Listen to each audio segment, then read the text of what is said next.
ನೀವು ನೋಡ್ತಾ ಇದ್ರ ಸ್ಟೇಟ್ ನ್ಯೂಸ್.ಲೈವ್. ನಾನು ಕಲಾನ್ವಿತಾ ಜೈನ್ ಕಿರ್ವಾಶೆ. ನನ್ನ ಜೊತೆ ಈಗ ತಾರಮ್ಮ ಇದ್ದಾರೆ. ಬನ್ನಿ ಅವ್ರ ಜೊತೆ ಮಾತನಾಡಿಸ್ತಾ ಹೋಗೋಣ. ಹಾಯ್ ಅಮ್ಮ, ಹೇಗಿದ್ದೀರಾ? ಫಸ್ಟ್ ಕ್ಲಾಸ್ ಕಣೋ, ಥ್ಯಾಂಕ್ ಯು. ಅಮ್ಮ, ಉತ್ತರ ಸಿನಿಮಾ ನೀವು ಫಸ್ಟ್ ಟೈಮ್ ಒಂದು ನ್ಯಾಯಾಧೀಶಿಯಾಗಿ ಕಾಣಿಸ್ಕೊಂಡಿದ್ದೀರಿ.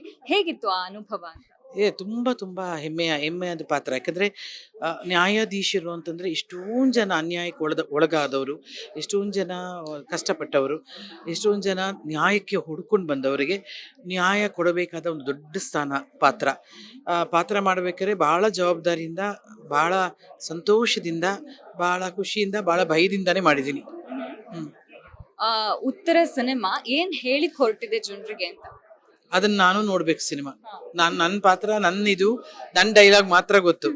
ಆದ್ರೆ ನಿಜವಾಗ್ಲೂ ನಿಮ್ಗೆಲ್ಲ ಎಷ್ಟು ಕುತೂಹಲ ಇದೆ ಆ ಪಿಕ್ಚರ್ ಬಗ್ಗೆ, 100ರಷ್ಟು ಕುತೂಹಲ ನನಗೂ ಇದೆ.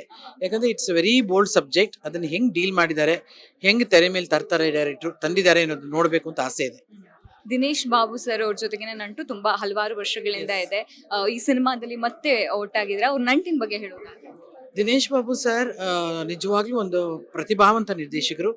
ಕಡಿಮೆ ಪಾತ್ರಗಳನ್ನಿಟ್ಟು ಒಂದು ಬೃಹತ್ ಆದ ಒಂದು ಸೀರಿಯಸ್ ಸಬ್ಜೆಕ್ಟನ್ನ ಹ್ಯೂಮರಲ್ಲಾಗಲಿ ಅಥವಾ ಬೇರೆ ರೀತಿಯಾಗಲಿ ತೋರಿಸ್ಕೊಟ್ಟಂತ ಒಬ್ರು ಡೈರೆಕ್ಟ್ರು. ಕಡಿಮೆ ದಿನಗಳಲ್ಲಿ, ಕಡಿಮೆ ಬಡ್ಜೆಟಲ್ಲಿ ಹೇಗೆ ಚಿತ್ರಗಳನ್ನು ಮಾಡಬಹುದು, ಮಾಡೋಕ್ಕೆ ಆಗುತ್ತದೆ, ಮತ್ತು ಹೇಗೆ ರಿಲೀಸ್ ಮಾಡ್ಬೋದು ಎಲ್ಲವನ್ನೂ ತೋರಿಸ್ಕೊಟ್ಟಂತ ಪ್ರತಿಭಾವಂತ ನಿರ್ದೇಶಕರಲ್ಲಿ, ಕನ್ನಡ ಚಿತ್ರರಂಗ ಕಂಡ ಪ್ರತಿಭಾನ್ವಿತ ನಿರ್ದೇಶಕರಲ್ಲಿ ಅವರು ಕೂಡ ಪ್ರಮುಖರಲ್ಲಿ ಒಬ್ಬರಾಗ್ತಾರೆ. ಸೊ ಅಂಥವರ ಚಿತ್ರದಲ್ಲಿ ಪಾತ್ರ ಮಾಡೋದು ನನ್ನ ಅದೃಷ್ಟ ಅಂತ ನಾನು ಭಾವಿಸ್ತೀನಿ. ತಾರಮ್ಮ, ನೀವು ಬೇರೆ ಬೇರೆ ಪಾತ್ರಗಳನ್ನ ಬೇರೆ ಬೇರೆ ಜಾನರ್ಗಳಲ್ಲಿ ಕೂಡ ಮಾಡಿದ್ರ, ಅದನ್ನ ಹೇಗೆ ನಿಭಾಯಿಸ್ತೀರಿ ಅಂತ? ನಾನು ತುಂಬ ಹೋಮ್ವರ್ಕ್ ಮಾಡ್ತೀನಿ, ಅದು ಮಾತ್ರ ನಿಜ. ಸುಮ್ಮನೆ ಹಾಗೆ ಸೆಟ್ಟಿಗೆ ಯಾವತ್ತೂ ಬಂದಿಲ್ಲ. ನನಗೆ ಡೈರೆಕ್ಟ್ ಹೇಳಿದ ತಕ್ಷಣ, ಈಗಂತೂ ಬಾಂಡೆಡ್ ಸ್ಕ್ರಿಪ್ಟ್ ಕೊಡ್ತಿದ್ದಾರೆ ಎಲ್ಲ ಡೈರೆಕ್ಟರ್ಗಳು. ಸೊ ಬಾಂಡೆಡ್ ಸ್ಕ್ರಿಪ್ಟ್ ಕೊಡೋದ್ರಿಂದ ನಮ್ಗೆ ಇನ್ನೂ ಈಸಿ ಈಗ. ಸೊ ನಾನು ಒಂದಷ್ಟು ಹೋಮ್ವರ್ಕ್ಗಳು ಮಾಡ್ಕೊಂಡು ಬರ್ತೀನಿ. ಯಾಕೆ ಪ್ರಶ್ನೆ ಕೇಳಿದೆ ಅಂತಂದ್ರೆ, ಪ್ರತಿ ಕ್ಯಾರೆಕ್ಟರ್ ನಿಮ್ಮನ್ನ ನೋಡಿದಾಗ ಅದಕ್ಕೆ ಆ ಪಾತ್ರಕ್ಕೆ ನಿಜವಾಗ್ಲೂ ಜೀವವನ್ನ ತುಂಬುವಂತ ಕಾರ್ಯವನ್ನ ನೀವು ಮಾಡ್ತೀರಾ. ಅದಕ್ಕೊಂದು 100% ವರ್ಕ್ ಅನ್ನ ನೀವು ಮಾಡ್ತೀರಾ. ಸೊ ಅದ್ರ ಹಿಂದೆ ಯಾವ ರೀತಿ ತಯಾರಿನ ನೀವು ಹೇಗ್ ಮಾಡ್ತೀರಾ?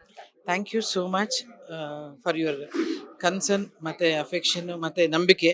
ಆ್ಯಂಡ್ ಡೆಫಿನೆಟ್ಲಾಗಿ ಇನ್ನೂ ಚೆನ್ನಾಗಿ ಪಾತ್ರಗಳು ಮಾಡೋದ್ರ ಮೂಲಕ ನಾನು ಉತ್ತರ ಕೊಡ್ತೀನಿ. ತುಂಬಾ ಅರ್ಜೆಂಟ್ ಆಗಿದ್ದಾರೆ ಅಮ್ಮ.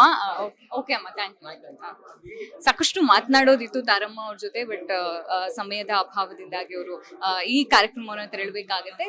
ಕ್ಯಾಮ್ರಾ ಪರ್ಸನ್ ವೆಂಕಟೇಶ್ ಜೊತೆ ನಾನು ಕಲಾನ್ವಿತಾ ಜೈನ್ ಕೆರ್ವಾಶಿ, ಸ್ಟೇಟ್ ನ್ಯೂಸ್.ಲೈವ್ ಬೆಂಗಳೂರು.